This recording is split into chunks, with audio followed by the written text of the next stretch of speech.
nè Apa aku? cùi kia Ya, apa aku? Ông vót cu nó ngày. Ông vót cu nó ngày.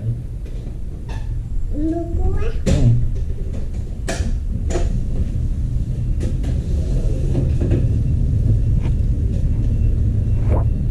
Đọc về chương. Mà tao đọc về chương. Mà này.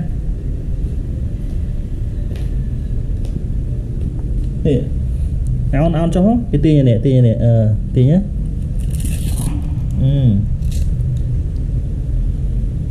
Lỗ hả? Giờ tục xuống. Tục ăn à? Tục nát có bán đấy, tới tục á.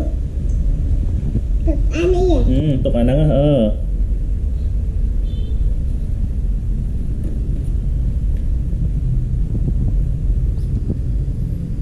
Ở bên đây mới.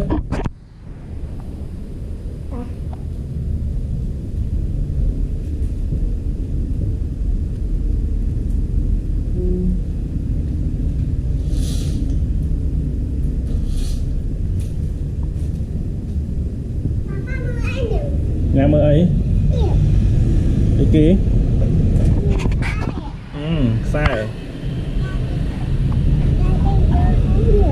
Cái khăn nhà, lẽ nó nghe bài cái tròn đó nghe.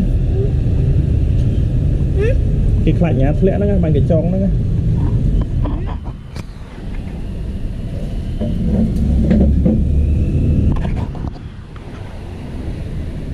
Papa mau cái nào? Mà